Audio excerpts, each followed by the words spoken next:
Welcome to Get Rich Education. I'm your host, Keith Weinhold. Learn about the pitfalls that you must avoid before buying any foreign property, things that you've never thought about before, and the affordable opportunity for you to buy a tropical tiny home. They're eco-friendly, smart, and some are even over-the-water bungalows with a community, orchards, your own garden plot, and access to diving, surfing, beachcombing, hiking, and more. Tropical tiny homes today on Get Rich Education. Congress just made it possible to get up to $100,000 out of your current 401k or TSP to invest in real estate, gold, or even your own business. That's even if you're still working, and avoid the IRA UBIT tax. The thing is, you can get your money tax and penalty free for a limited time. The EQRP is your secret weapon. With the CARES Act expiring soon, the EQRP company helps you unleash your retirement funds now. Learn more and text message EQRP in all capital letters to 72,000. You're listening to the show that has created more financial freedom than nearly any show in the world. This is Get Rich Education.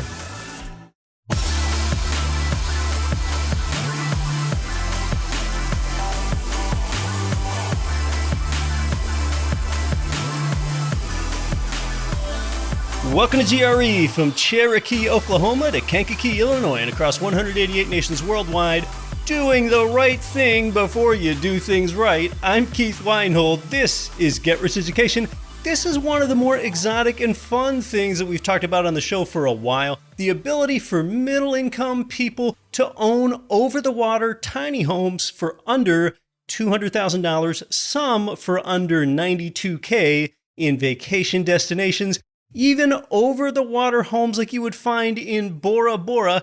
Before we do that, let's take a big step back and talk about due diligence. If you live in much of North America or Europe, there are some mistakes to avoid with buying overseas property in general that you might not be aware of, things that you wouldn't even know to ask about. Is there year-round access to the property in both rainy season and dry season? That might seem like a strange question if it's applied to your part of the world. In Central America, dirt roads can look great in dry season. In rainy season, they could be impassable mud pits.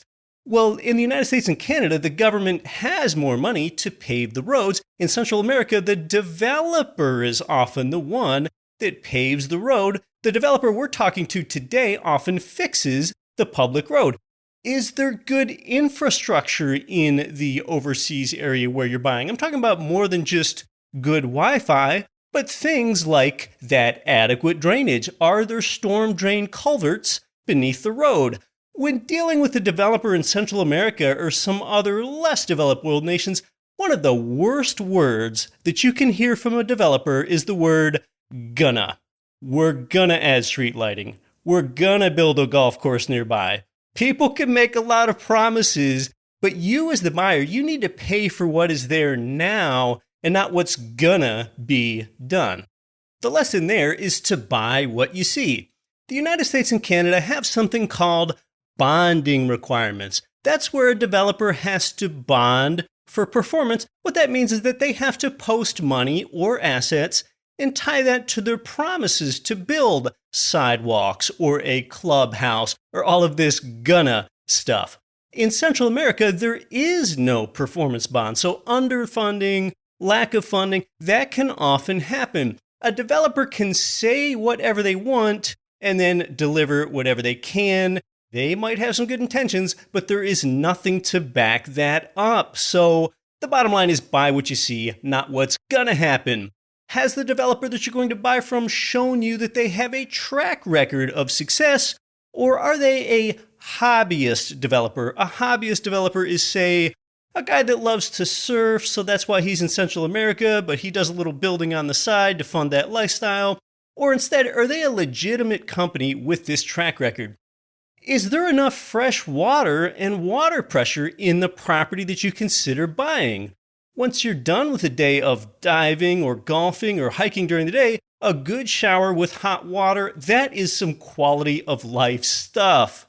When it comes to safety and security, Central America gets a bad rap. Safety and security is a local thing, much like it is in the United States, and anyone that has inordinate concerns about this just probably hasn't traveled there before. Talking to people on the street there can give you a good idea for the safety of an area as well. If you currently live in a major city, even in a developed nation like the United States, there are parts of your city that you are safe in and parts that you are not. Well, it's largely the same thing in Central America. Now, part of what I just told you are things that I have learned personally from owning land myself in Central America for 7 or 8 years now. Others are things that I've learned from this very company that we're talking with today. They're named ECI Development. They've been in business for more than 20 years, and they operate like a North American company that has shareholders, raises equity, and has a track record of doing what they say that they're going to do. Part of your due diligence in being scrupulous is working with a company that has already figured out a lot of these things for you. More on tropical tiny homes in just a moment. Next week on the show, we return to some real estate and economics basics when I teach you about two big wealth destroyers, inflation and taxes, and how instead you can use both inflation and taxes to build your wealth rather than diminish it. I'm going to talk about inflation and taxes in a way that I never have before. Tom Wheelwright is going to join me for the tax segment of the show. That's next week here on Get Rich Education. Today, it's tropical tiny homes.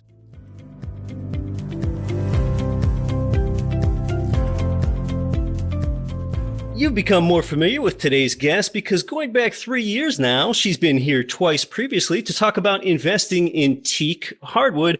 Years ago, she was on a medical school track and took a 180-degree turn when one thing led to another, and she began in Latin American real estate in 2012, where she's gone on to do award-winning work. I first met her in person in 2016. She's originally from the New York City suburbs, and today she calls Ambergris Caye, Belize home.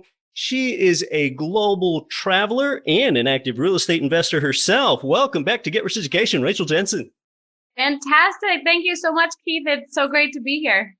Rachel, before we learn more about tropical tiny homes, which is such an interesting concept, talk to us more about this diversification that it seems like people are increasingly interested in.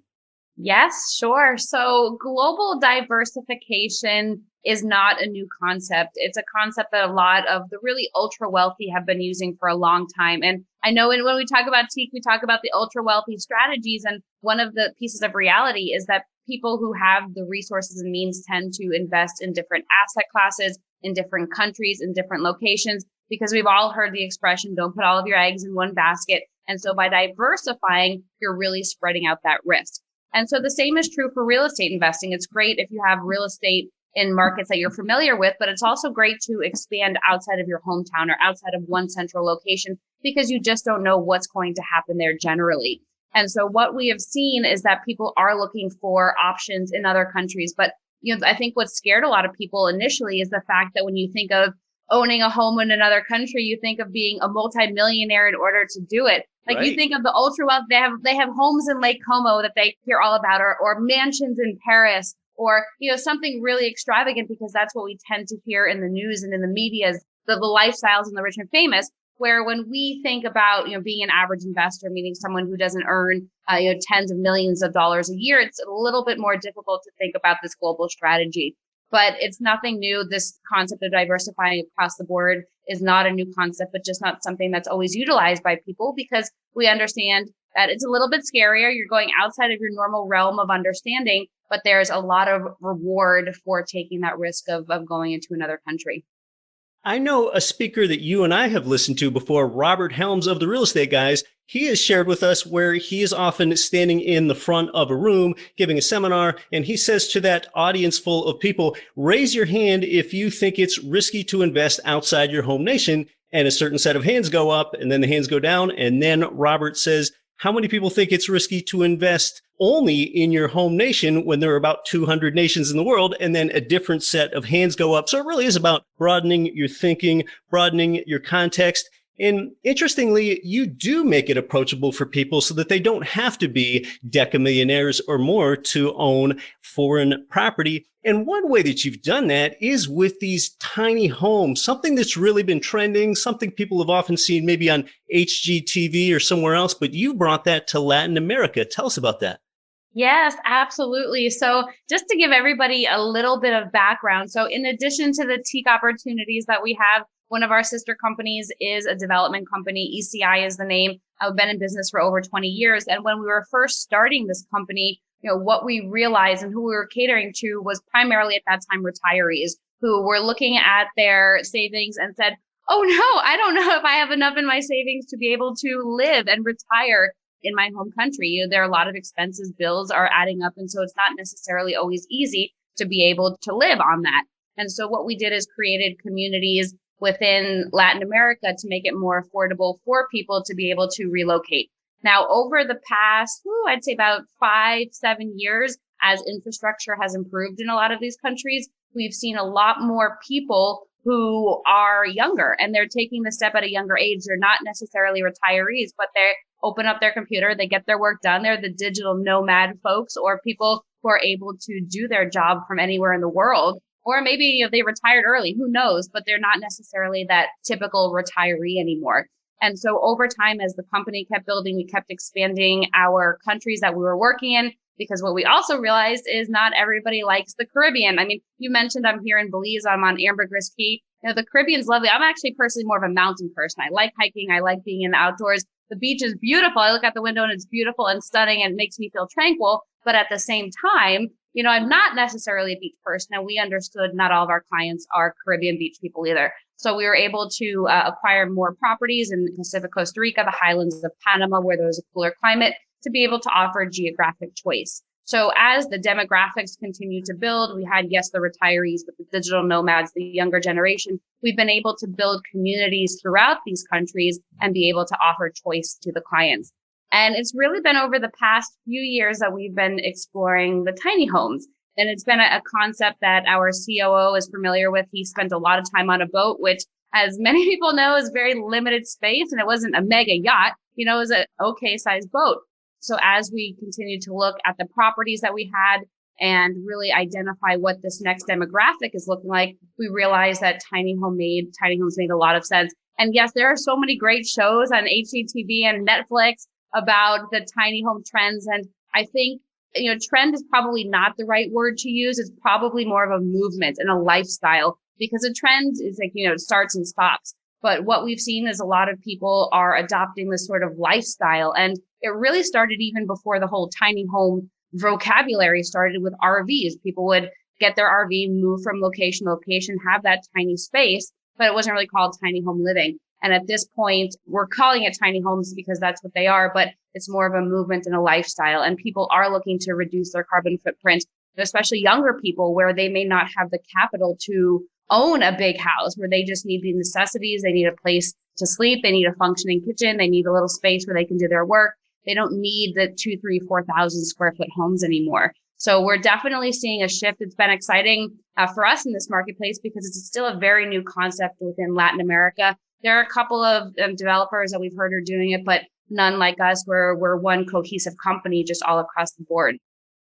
Well, I'm so glad that you bring up that geography, because most Central American nations have both a Caribbean side, like you mentioned, and that Pacific side over on the west. And then many of those nations also have mountain highlands where it is cooler. So you have helped exploit some of that geographic diversification in Belize, Nicaragua, and Panama, and offering different things and helping build a mental map for you, the listener. For all intents and purposes, Belize is the northernmost Central American nation. Nicaragua is about in the middle, and then Panama is the southernmost Central American nation. So if it helps you keep it straight, it goes alphabetical kind of from up to down, B, N, and then a P. It helps you remember it, which is where your tiny home communities are. But generally, in these three countries, you have found that there are pretty good property ownership rights for that foreign investor.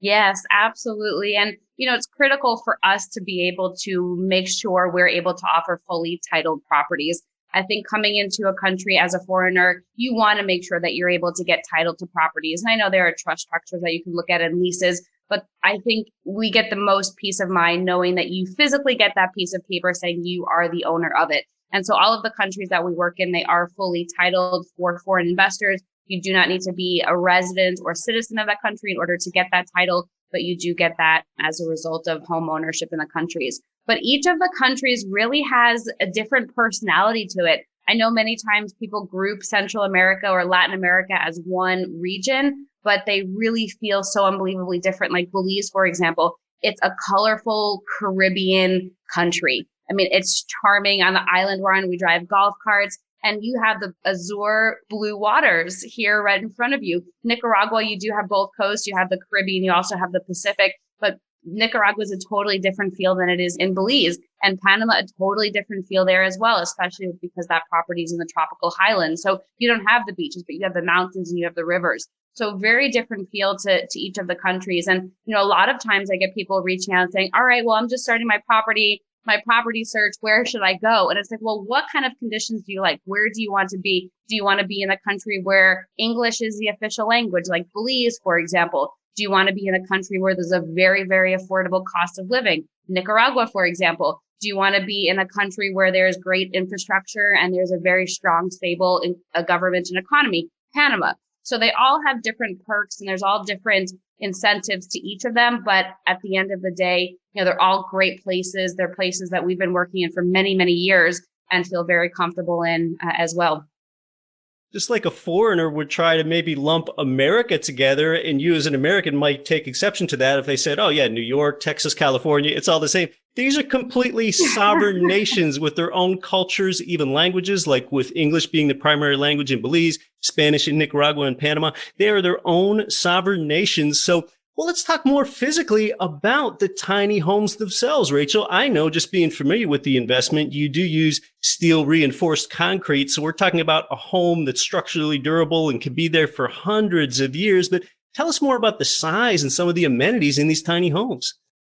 The reality, is that they're tiny. We get that question people ask me about square footage, and I think they expect us to say like 1,000 square feet, but these homes are tiny. They're in the 300 to 400 square foot space, which is great, but we're able to make that space as efficient as possible. So every nook and cranny is properly utilized. We've examined these floor plans over and over and over to make sure there's storage. Like what's neat about all of the homes that I really like, and even to take a step back, some people who are looking at these homes are looking at them from a lifestyle perspective where they want to live there or spend considerable time there personally. And a majority, I'd say, are looking at it from an investment perspective. So they're going to put into a rental program, and then maybe they'll come down every now and again for a vacation. And so something that I like about these homes is that they can be utilized really well for both groups. And with the tiny homes, all of them across the board, regardless of the country that they're in, they have an owner lockout closet. So you're able to store your stuff in there while you're not there in country. If you're in Belize, for example, and you're a diver, you can leave your dive equipment there. In addition, there's a washer dryer hookup, which is accessible to guests if you want it to be, or you can lock it out. So there are some really neat features to the homes, but each of the countries has a very different feel. So Belize, for example, we are on an island in the Caribbean. And it's interesting because in the country of Belize, you cannot build over the water structures that you live in marine reserves. And all around Ambergris Caye is considered a marine reserve. But we got lucky enough where we picked up property about 5-6 years ago. The land is already surveyed, and the land, is essentially a tidal pond. So it goes out to the Caribbean, comes in, comes out, but it's a tidal pond. And this actually isn't uncommon. It's not uncommon to buy property that's essentially water, but what most people tend to do is fill it. And so we realized, why would we fill it when we can create this really unique over the water experience for our homeowners, for our renters? Right now, there really isn't an over the water bungalow concept in Belize because they've had this law. So being able to offer this unique community, I think, is something that is really going to capture homeowners and renters because it's so unique. And these homes, it's neat. They have glass floor. So when you're standing in, you can see the marine life underneath. Oh, wow. Yeah, and think Bora Bora style. That's really kind of where we modeled this from, but Bora Bora style. So you walk along the planks of the decking and you have the homes on each side. And then we have third spaces. We have a recreation area with kayaks and lounge chairs and maybe a volleyball court. And then we have a palapa area for groups to come together, like digital nomads, for example, come together, open up their computers, do some brainstorming. And then future phases will have the pool and an additional restaurant. But it's really this unique concept that we're just not seeing in the country now because there's laws. And, we were lucky enough to have our property that we acquired essentially be water. And we're lucky enough to do that. So we were out there yesterday with our team. And, there are little fish going through the pond, and it's neat to see. It's beautiful. I mean, it truly is beautiful. It's that crystal clear water that you have right there on site. So they're all very different. And then the Nicaragua one, for example, it's on the Pacific coast. So Nicaragua, for those of you who aren't familiar with the country, I would love to talk to you. Anyone who wants to talk about Nicaragua, about the country, it's one of the safest countries in the region. And where we're located, we've been for about 20 years on the Pacific side. We're the closest beach community to Managua, which is the capital of the country, the closest beach community, only a 45-minute drive out there. But we have some of the best surf breaks in Central America right there in front of the property. It's 2,500 acres in total, 3.5 miles of beachfront. And we've been operating there as a business unit for about 20 years. We've had renters come in. We have other neighborhoods within our communities already there and established. So within this new tiny home community, it's called Ava. Within Ava, you're just steps away from the beach. So this is a huge market for surfers, for adventure travelers, wellness group and retreat groups, because you have that space right there. So again, a very different feel, but you think about the Pacific. I mean, it's just stunning, 3.5 miles of beach and sandy. And you just walk right into the beach. If you're a boogie board or person or a surfer or just want to enjoy the sun, you're able to do that there. And then last but not least, I mean, and you'll hear these are all very different. Panama, it's in the highlands. So you have a cooler climate, upper 70s during the day. And then at nighttime, it can go down to mid 60s. So you have a cooler climate there. And this community is in the mountains. You stand at the top of the property and you have a slight slope going down. But at the top, you have about 270-degree views of the mountains around. And then where the tiny home community is located within this property, it's overlooking the river. So it's like you're at the top of a river. The river's below. There's trees and foliage and everything going down, but it actually feels more like a treehouse sort of concept. So there are a limited number of homes that line the ridge line there, but it has that treehouse kind of concept. If you're walking out on your deck and then you have the trees around you, it just feels like you're up there. So you're amongst the howler monkeys, you're amongst the animals, and it's just a really neat feel. So you can see that they're all really different. They all have really unique features to them. But again, it just depends if somebody's looking from that personal perspective. Are you looking to relocate, or maybe you're looking for an investment? And both of them, I mean, it doesn't matter necessarily where you personally like if you're looking for an investment, but if you're looking for that lifestyle home, it's a place that you want to feel comfortable and spend time. We're talking about tropical tiny homes here. So yes, we are talking about homes as small as 300 to 400 square feet on these floor plans for some of them. So, if you've got a cigar lounge or you plan to open up a wine cellar, these are things you're just going to have to leave behind or you're not going to be doing in your tiny home. And yes, in the case of your community in Belize there, amazing over the water bungalows. You need to see some of the pictures of these things. However, think about it in that case, as a real estate owner, you're not actually buying dirt in a sense in that case. However, you are over the water. Yes, Nicaragua, you're close to the beach. In Panama, you're in those highlands near Boquete, which, by the way, is where many of us, me included, own coffee farm parcels there in Boquete. That is a great community. And I've spent at least 2 weeks in each one of these nations here. So I do have a good sense of what we're talking about. And though we're talking about tropical tiny homes with Rachel, there's certainly no small talk here. More next about living large in tropical tiny homes with Rachel. I'm Keith Weinhold. This is Get Rich Education. Most rental property investors choose either positive cash flow or home price appreciation, but one real estate market can provide both. Jacksonville, Florida, with 9% lower home prices than the national median, 1% higher gross rents, and Jacksonville has appreciated 34% more than other comparable cash flow markets since 1991. Get positive cash flow today and appreciation for tomorrow. To invest for cash flow and growth in Jacksonville, go to cashflowandgrowth.com. The people that our listeners can't stop talking about are Ridge Lending Group and NMLS 42056. They provided you with more loans than anyone. It's where I got my last few loans, and they finance single-family income property up to fourplexes. They're the #1 lender for both beginners and veterans. Start your pre-qualification, chat with President Chaley Ridge personally, and you'll end up with your custom plan for expanding your cash flowing portfolio. Start at ridgelendinggroup.com. This is Rich Dad, Poor Dad author Robert Kiyosaki. Listen to Get Rich Education with Keith Weinhold. Don't quit your daydream.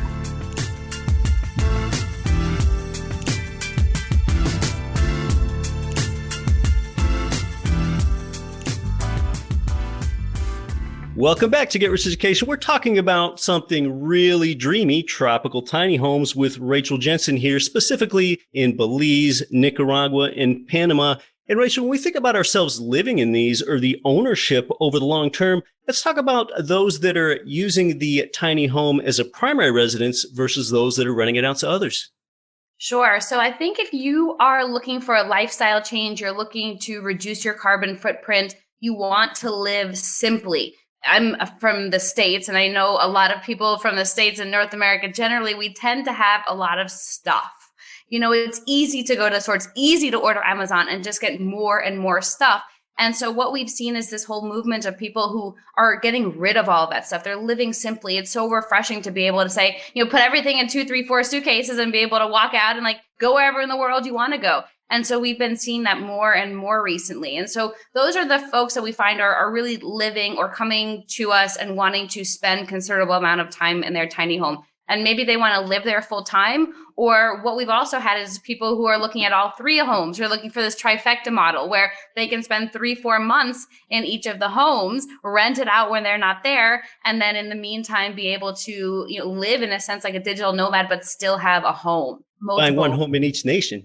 Yes, exactly. That's exactly right. And so we're seeing some mixes like that, where some folks want to spend considerable amount of time in their homes and then rent it out when they're not there. Other people who want to just live there. For example, we have a couple of folks in our Belize community who I know that they want this to be their base. Like they want to come down and visit Latin America, travel around, and they don't want to go back to the States. You know, maybe they'll go back at some point, but their base is going to be here in Belize. So they'll be able to keep their stuff there. They don't want to rent out their home. They just want to make sure it's in a safe community. And then from there, be able to travel around. So it depends on what your ultimate goal is. And I know for a lot of people, you know, it seems like a dream to be able to relocate to a beach or, you know, live by the Caribbean. And it doesn't have to be, because the homes are really quite affordable. But if you're not able to do that, what we've also seen is people who are thinking about the future, where they'll own it now and then down the line, they'll be able to spend more time as they are able to. And in the meantime, they'll rent it out.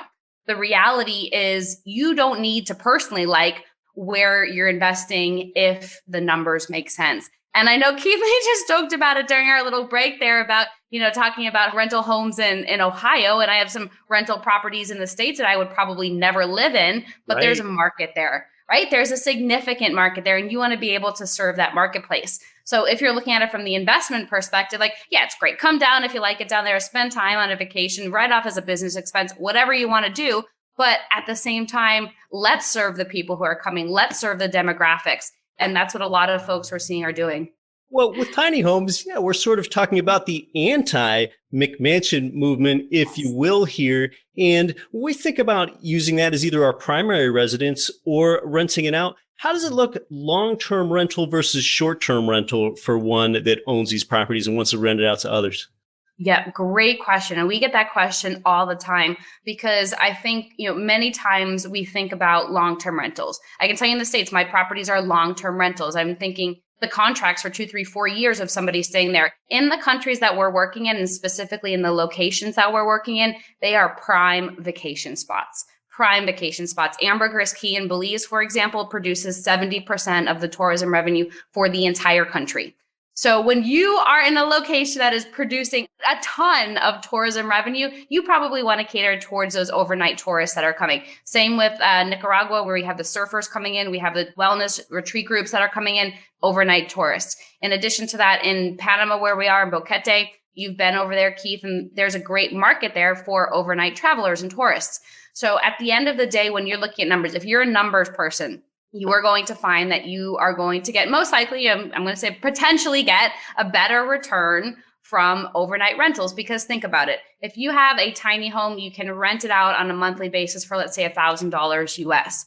Well, in the vacation rental market, we'll talk specifically about the Belize one. We have the rentals starting there at about $150 a night, can go up to $200, a lot of flexibility. We're going to see how that goes. We think there's potential for more, but that's what we'll start it out at. So all you need in high season is 5 nights rented at $200 a night to meet what you would have got if you did a 1-month agreement, or if you did a monthly agreement, a long-term agreement. So from the vacation rental perspective, it could be more lucrative. That's just what we have found historically with some of our other properties, is that the people who have them in the nightly rental tend to do better percentage-wise. Now, you also have to take that with a grain of salt, though. I mean, think about the long-term rentals. If you have a long-term renter, usually, they're there for a longer period of time. There's general less wear and tear on the property and on the furniture, for example. But, they're just little things like that to consider. If you also have a long-term tenant and you want to come to Belize, let's say, you're not going to kick out your long-term tenant so that you can utilize your home. You're going to have to rent another place. So thinking about that, do you want the flexibility of being able to come down whenever? Do you care more about the return on investment or having a stable income? And so something else to consider is the seasons of the rentals. And we have a very distinctive high season and low season in these countries. And I'm sitting in Belize, so I'll give you the example of Belize. Typically, we see from U.S. Thanksgiving, so about November to about May, it's considered high season. And so that's when you're going to see a bulk of the rentals come in. We also have peak times during that season. We have Christmas and New Year's and Easter. That's when you're going to get the peak prices. But then you may have a few months, August, September, October. It's rainy season. Not many people are coming down. Kids are back in school. So you may have a few months of not getting any income. But that's important to understand. If you're looking from the monthly perspective, you're going to get that guaranteed number per month. If you're doing it from the nightly perspective, well, you may get a lot more money in bulk versus split throughout the year. So again, a lot of considerations just depending on what your ultimate goal is. You have one acronym that you use for your over-the-water village there in Belize, and I think it applies really to your other communities in both Nicaragua and Panama, and that is TES, T-E-S, tiny, eco-friendly, and smart. So tell us about some more of those eco-friendly and smart things. For example, I know in at least one of your communities, you recycled the gray water where a tiny homeowner can use that in their garden. So tell us more about the eco-friendly and the smart part of the tiny home community. Sure. So, and I am going to touch on that tiny part one more. I know we reiterated the size a couple of times, but I do want to mention as well that we understand that the homes are small, and especially if you're coming from a larger space, it may seem a little bit daunting. But, the neat part is there is a lot of outdoor space. So we include the porches. We include in Belize, for example, and even in Nicaragua, there are rooftop decks and areas. And then in addition, we have third spaces. So the pool, the restaurant area, palapas, community orchards, for example. So there are a lot of different spaces for people to go. And we're in Latin America. We're in Central America. The weather is warm. People tend to spend most of their time outside. So something else to think about. So that covers the T part. So TEST, you're exactly right. Tiny, eco-friendly, smart. So we cover the tiny part. And the eco-friendly, is something that we've really realized a lot of people are taking more seriously now. And there are different reasons for that, whether they want to reduce their carbon footprint, they want to leave the world better for the next generation, or just simply they want to minimize their utilities. So we are adopting different models in each community. It's a little bit different to what we can and can't do. Like Belize, for example, because the homes are over the water, environmental agency was very strict about us not using batteries just in case there's a leak. And I know there are great battery systems out there and ones that are leak proof, but I get it. They want to preserve and make sure that the water below is not going to be contaminated. So there are different features per community, but Belize, for example, it's a hybrid system. So you'll be using the solar panels during the day and then it connects up to the grid. So you'll have the electricity from the grid when it's not producing solar. We'll have a hybrid system also in Panama, but you can add the battery option so it can be fully off the grid. And then in Nicaragua, it is fully off the grid as well. And then, yes, we're using the gray water is something that we're adopting in a couple of the communities and just trying to make it as eco-friendly as possible. I think, at the end of the day, a lot of people want to be green, and there are pretty easy ways and easy practices to do that. And then when it comes to the T part of TEST, the smart part, and this is totally optional. I know that there are some people who are not into the smart features. I know, like if I ever say, a Siri and she hears me, I freak out a little bit. But there are going to be smart features that can be integrated into the homes should you choose. And what those smart features entail is turning off air conditioning, for example, from your phone, being able to unlock your door from your phone. And, this is huge because in this part of the world, electricity tends to be the biggest utility user. So if you're totally off grid, it probably doesn't, well, it still does matter, but not as much as if you're paying those bills for it. And so when you're able to look at your phone and let's say, you rush out of the house, you realize you were late for a date at Secret Beach and you left all your lights on and your air conditioning on and you're like, oh my goodness, you get to the beach, realize you did that, you can turn all of that off. So there are some really neat features and neat integrations into the home should you choose. Again, totally optional, but it's a great way to, add the smartness, we'll say, to the homes.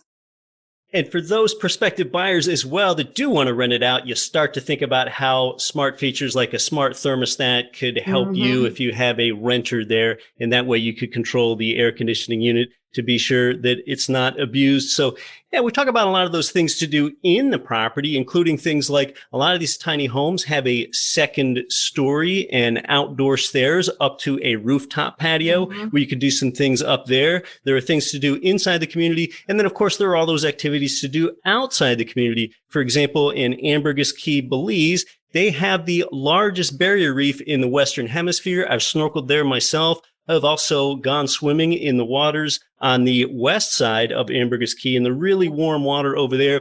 And the developers really thought through a lot of things. For example, when you think about hurricanes, maybe on the east side of Belize, well, these tiny homes are on the leeward side and they are on this tidal lake, not the ocean. And the homes are also about 5 to 6 feet above the water. And then in Nicaragua, you're on the west side, the Pacific side, where you don't expect hurricanes at all.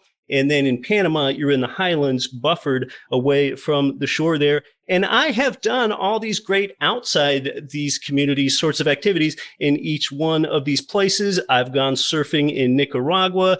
I went hiking in Boquete up to the highest mountain in all of Panama. It's called Volcan Baru. And I can attest to the fact that there is a good tourist infrastructure to help support these activities. For example, it's very easy to rent snorkeling or diving gear in Belize. And I had a guide go along with me to Panama's highest point. So there really are so many things to do, both outside the community and outside your tiny home itself. But Rachel, when we think about accessibility and who all can get these, a lot of people think about the price points and the financing.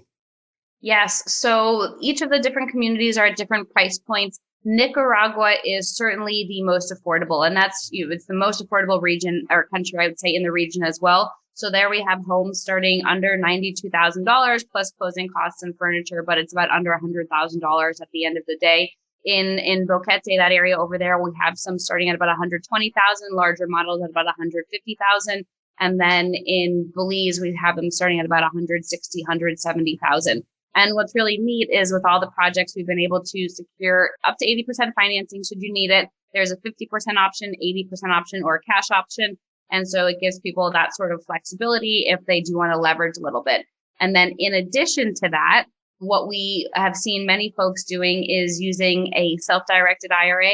It's a lot easier to use a self-directed IRA in Nicaragua than any of the other countries that we work in. There, your custodian can own the property outright. In both Belize and in Panama, you do need to have a company. That company would be owned entirely by the self-directed IRA, and that company would be the owner because these countries don't recognize custodians as legal entities to actually hold the title. So there's just an extra expense there. But if you're thinking about the easiest, most straightforward, then I would recommend Nicaragua. But you also have to, if you're using your self-directed IRA, I think many of you are savvy investors on the phone, you know that it has to be an investment. You're not going down to use it for your personal benefit, but that is strictly an investment. In addition to the financing, being able to use your self-directed IRA, we accept cryptocurrency.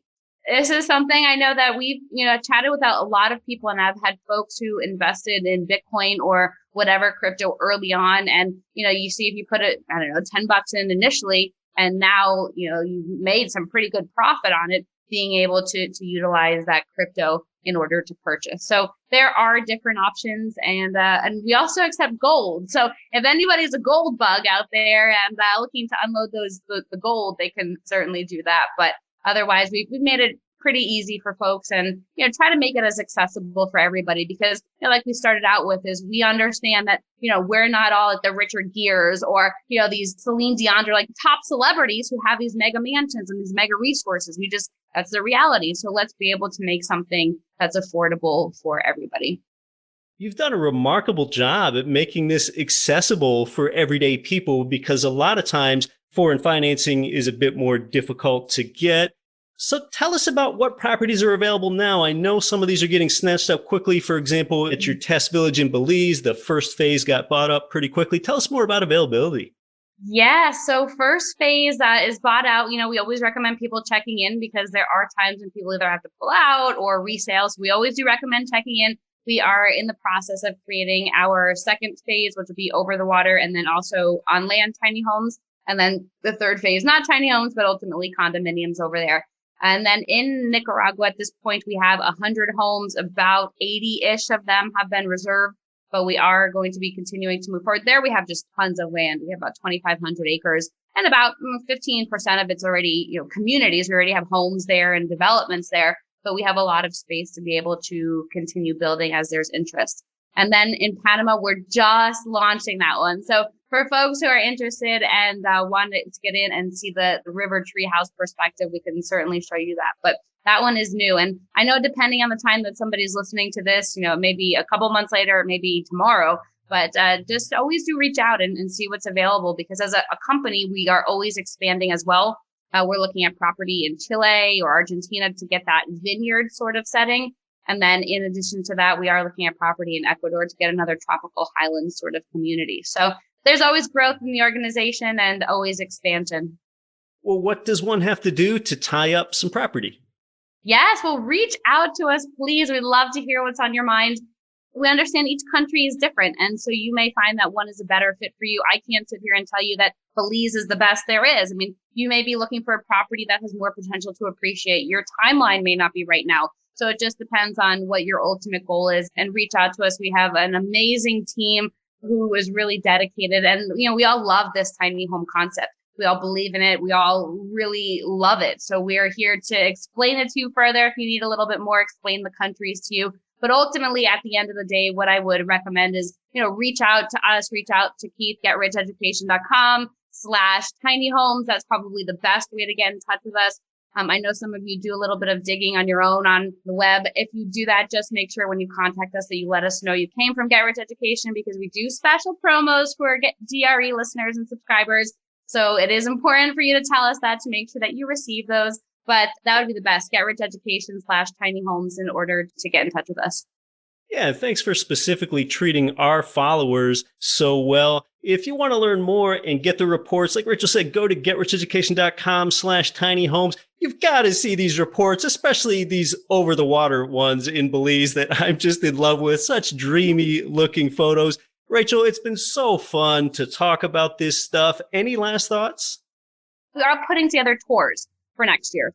We don't have the dates 100% concrete now. We're working through them with our marketing team, but do reach out to us to get the latest. We'd love to get that information to you. We understand, for some people, it's important to be boots on the ground to see it. Others say, all right, the numbers make sense. There's a market, sign me up. So depending on who you are, if you want to come down for a tour, you can certainly do that. And then we'd love to have the chance to meet you in person, or if you're not able to come down, at least we do a Zoom call and get to know each other and hear more about your goals. Another great option for you when you opt in to get the report at getricheducation.com/tiny homes and learn more.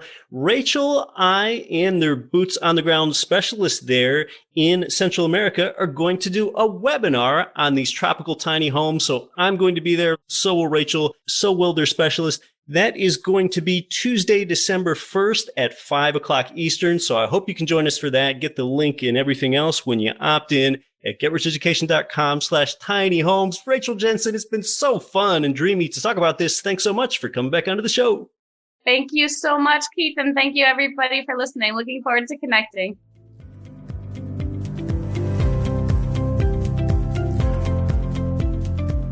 Oh, great material from Rachel. As usual, she and her team are also experts in helping you achieve residency in these nations. If that option is of interest to you, though it's not required to be an owner, this is an opportunity for you to own fully titled properties at an affordable price with financing options and through a reputable operator. When you're shopping around Central America for property prices, one thing to look out for is that every property does not necessarily include all of the amenities that you would expect to come with a North American home. You need to check to see that it includes things like an air conditioning unit and hot water and even a community and things to do nearby. That's a very important part of what comes with this home. Of course, in your home nation, when you buy a home, furniture is an extra expense. That's the same story here with Tropical Tiny Homes, although the provider has made it easier for you to buy a furniture package if you so choose. Along with these properties, you should anticipate that there may be higher closing costs than what you're used to in North America. To give you some idea of your usable interior space inside a tiny home, RVs, recreational vehicles, often have something like 300 to 350 square feet of space, so these tiny homes aren't that much larger. But some of the tiny homes really extend the usage of the space. It's not just that you can use the roof as a patio, some of them also have innovations like built-in drawers under the stairs. Get a hold of the report that's been put together for you and see the floor plans there. Oh, you've really got to see the photos of the over-the-water homes there, if nothing else. I think that's the kind of unique offering in the marketplace that is going to rent out really well and have a high occupancy over time. As far as management, short-term, long-term, the developer has the management solutions for you too. If you're listening to this in, say, 5 years, there's a very good chance that all the prices mentioned will be higher. And as an investor, actually, that's what you would want to hear because that signals some appreciation. They do special promotions for you, the Get Rich Education listener. You can be sure that you're eligible for that when you get the report at getricheducation.com/tinyhomes. That's also where you'll get information, photos, prices, the provider contact information, and then later you'll get the link to the webinar, which Rachel and I will both be attending along with you. This is really a week where you don't want to quit your daydream. Tom Wheelwright and I back here next week. If Tropical Tiny Homes sounds interesting to you, get started at getricheducation.com/tinyhomes. I'm Keith Weinhold. Don't quit your daydream. Nothing on this show should be considered specific, personal, or professional advice. Please consult an appropriate tax, legal, real estate, financial, or business professional for individualized advice. Opinions of guests are their own. Information is not guaranteed. All investment strategies have the potential for profit or loss. The host is operating on behalf of Get Rich Education, LLC exclusively.